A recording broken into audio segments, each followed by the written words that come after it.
Olá, está no ar mais um Política Total. Nosso entrevistado de hoje é o deputado Arilson Chiorato, do PT. De Apucarana, o deputado é formado em administração e mestre em gestão urbana. Fez carreira na administração pública, trabalhando em prefeituras, no governo do estado e no Senado Federal. Com mais de 36 mil votos nas eleições de 2018, foi eleito para seu primeiro mandato na Assembleia Legislativa. Olá, deputado, muito obrigado por nos receber em seu gabinete.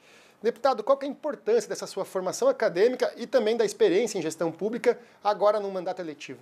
Primeiro eu quero agradecer a oportunidade de vocês aqui. Eu que agradeço a visita de vocês, dizer que a formação acadêmica e um pouquinho de experiência na prática governamental, em diferentes esferas, prefeitura, estado e senado, ajuda muito a gente entender todo o processo de forma holística, como se dá a política, né, no estado e aqui na Assembleia.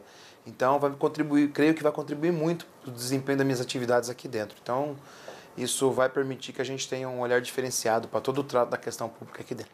E como gestor público, que pautas o senhor quer trazer para dentro da Assembleia Legislativa? Eu tenho uma questão especial que é o municipalismo, tem a questão da geração de emprego e renda, principalmente para os municípios do interior do estado, tem a questão de defesa do ensino superior, já que o Paraná possui a segunda maior rede de universidades públicas estaduais do país, tem a questão da descentralização da saúde pública, principalmente no tocante à média e alta complexidade.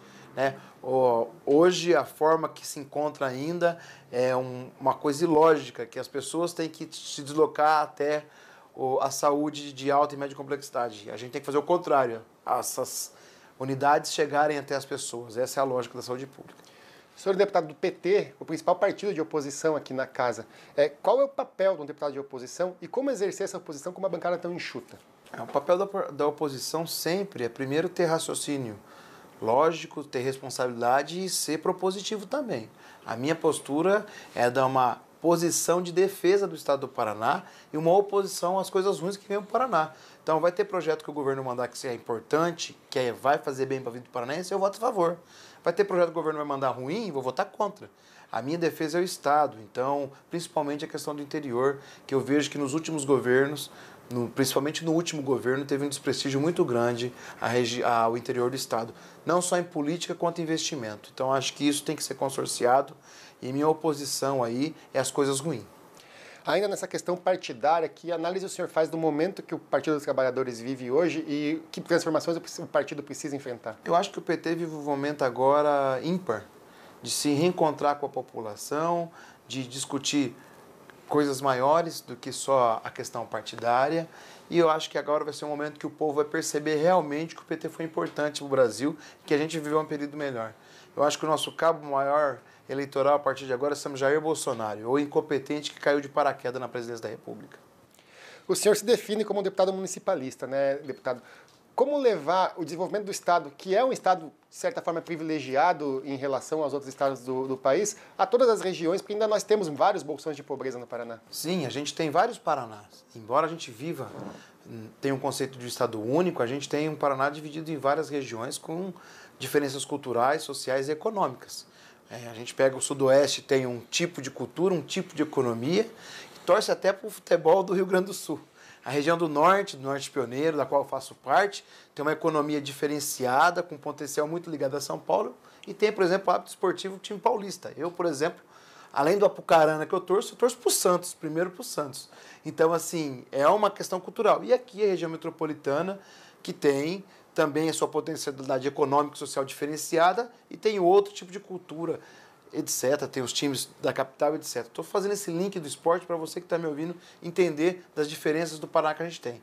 Tem uma região muito pobre, que é o Vale do Ivaí, onde eu resido hoje, que é a região do estado com IDHs ainda baixos, como o Vale da Ribeira do estado também. Então a gente tem que ter políticas que promovam o desenvolvimento. Não podemos ter política homogênea, aquelas que perpassam o estado de uma forma total. Temos que entender a regionalidade, os problemas locais e fazer política voltada. Temos que tratar os desiguais de forma desigual. Quem precisa mais, precisa de mais investimento, de mais política. Quem precisa menos, de menos investimento, menos política. Essa é uma bandeira que o municipalismo também prega e eu, como deputado, tenho que opinar e votar leis e propor leis que favoreçam esse intuito. Já tem algum projeto de lei, alguma intenção nesse sentido, deputado? Tenho. Estou, por exemplo, discutindo hoje com a minha assessoria técnica para encaminhar um projeto de lei para fortalecer a geração de emprego e renda em municípios com menos de 10 mil habitantes. O Paraná tem menos de Tem 210 cidades que existem de menos de 10 mil habitantes hoje, e a maior dificuldade é geração de emprego. E as empresas quererem ir para esse município. Por isso estou propondo uma diferenciação na modalidade tributária desses municípios, que as empresas vão para esses municípios, instalem e tenham vantagem competitiva. Eu sei o que é prova disso. Eu era de Orizona, uma cidade pequena, próxima a Maringá. Eu saí da cidade para procurar emprego, para estudar, e meus amigos ficaram lá. A dificuldade que tem lá hoje é a geração de emprego. Então, muitas das pessoas estão indo embora. Então, o que é a ideia? Propor um projeto de lei, junto com o governo, discutir isso, para que a gente dê incentivos para que a empresa vá para lá, que as pessoas fiquem lá, morem lá. Ninguém quer sair de onde mora, de perto da sua família, de perto dos seus amigos.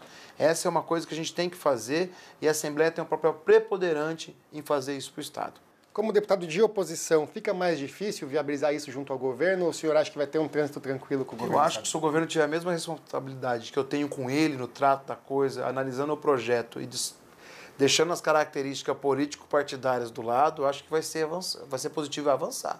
Eu, particularmente, aqui, tudo que for positivo, se venha do governo, ou se venha de um deputado que é da oposição, ou se venha de deputados que são até de oposição ideológica minha a nível nacional, mas for bom para o Estado, eu voto a favor. Votei essa semana num projeto que é de origem de pessoas do MBL, que é com a questão das aposentadorias dos ex-governadores.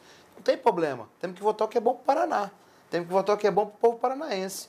Agora, o que não dá é para ter tratamento diferenciado e esquecer a política importante que é melhorar a vida do povo. Isso não dá. E se eles tiverem essa responsabilidade, vão ter a gente a mesmo nível de responsabilidade. Se agirem de forma contrária, a gente vai procurar fazer a defesa do povo de uma outra forma. Muitos desses 200 e poucos municípios que o senhor citou com menos de 10 mil habitantes vivem da agricultura, da agropecuária, da agroindústria. Como que desenvolver o agronegócio também nos pequenos municípios? Acho que é uma bandeira muito importante. O Paraná tem uma característica vocacional em duas vertentes da agricultura. O agronegócio e a agricultura familiar. E a gente tem que separar um do outro. Tem que ter um tratamento diferenciado da política agrícola do Estado. Isso é indissociável. Se a gente não fizer essa mudança de entendimento, a gente não vai avançar. Não posso ter uma política única de agricultura no Estado. Os pequenos municípios vivem disso, mas também vivem das fontes de renda, que são as prefeituras. Normalmente elas são as maiores empregadoras. Depois, o outro maior empregador, o nome entre aspas, é os aposentados, é o INSS, é a Previdência. E essa reforma da Previdência vai impactar diretamente os municípios no Paraná. Se a gente tiver uma mudança drástica como está se propondo, esses municípios vão ter mais prejuízo ainda. Então, o empregador maior é a prefeitura, o segundo é a previdência pública.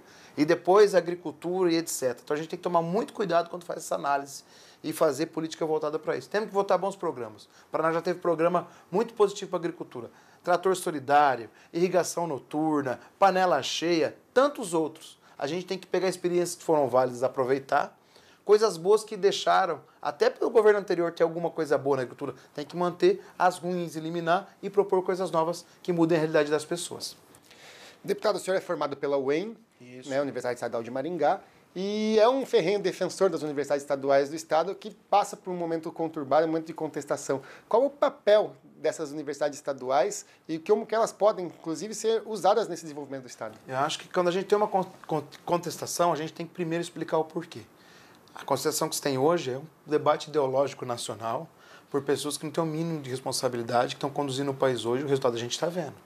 Você achar que uma universidade produz comunista, produz vagabundo e etc., é o mínimo desconhecer a universidade. O Paraná não seria o que é hoje se não fossem as universidades estaduais. A cada cidade não fica 100 quilômetros de um campo universitário aqui no Paraná. São elas que promoveram o desenvolvimento. Elas têm papel de desenvolvimento social, econômico e tecnológico. Aliás, o que mais produz aqui no Paraná, diferente da agricultura, que é reconhecido hoje nacionalmente, é a produção científica. Nós temos uma expertise muito grande. Eu espero que o governo atual mantenha um trato muito melhor e eleve o nível de discussão e de parceria com as universidades. Mas sem ela não tem desenvolvimento. Não tem uma questão financeira envolvendo aí a discussão até sobre a federalização dessas universidades por causa do problema do Estado com folha de pagamento, limite de lei de responsabilidade fiscal? Primeiro, o que aconteceu com lei de responsabilidade fiscal foi a interpretação da lei de responsabilidade fiscal no Estado. Os números apresentados pelo governo não têm problema com a lei de responsabilidade fiscal em gasto de pessoal, por exemplo. As universidades precisam sim de auxílio no custeio. A gente tem que rever a composição orçamentária das universidades e entender que o custeio é essencial. Tem coisas no governo que não é para dar lucro, mas também não é dar prejuízo, é para atender o povo. A universidade faz esse papel. A universidade desenvolve o Estado.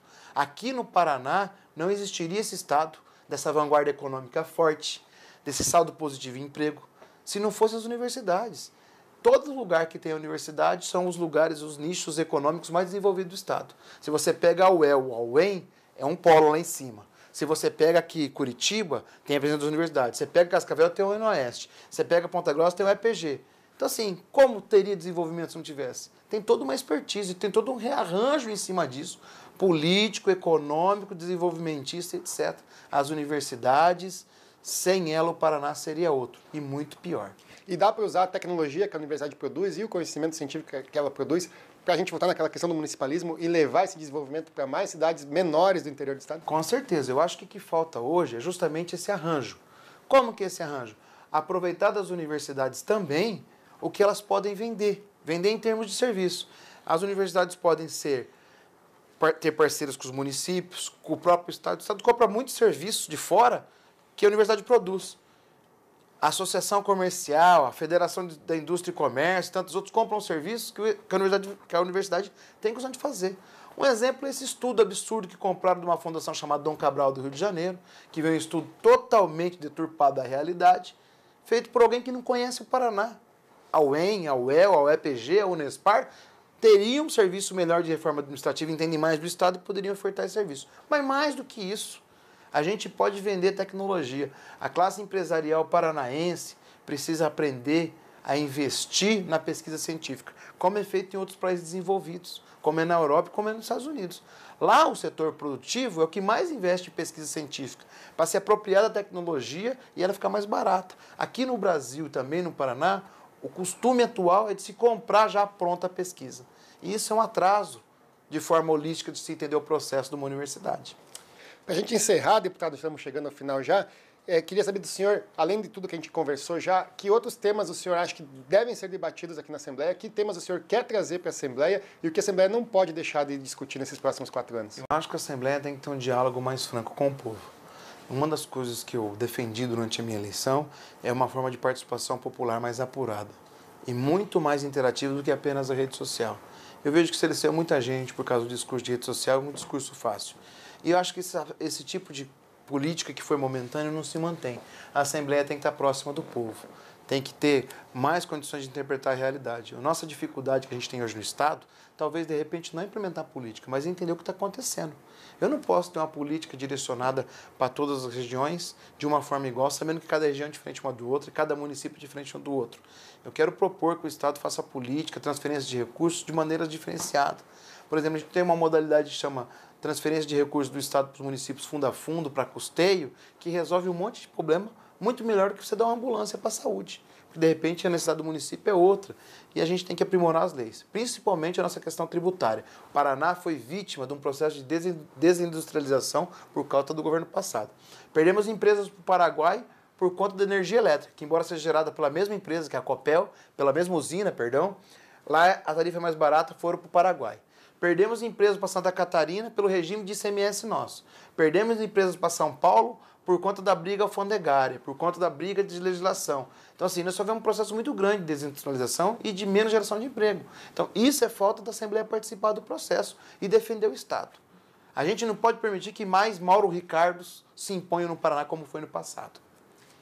Esse, então, foi o deputado Arilson Chiorato para o Política Total. Lembrando que a íntegra dessa entrevista você pode ver no YouTube da TV Assembleia e no Facebook da Assembleia Legislativa. Muito obrigado e até a próxima. Eu que agradeço.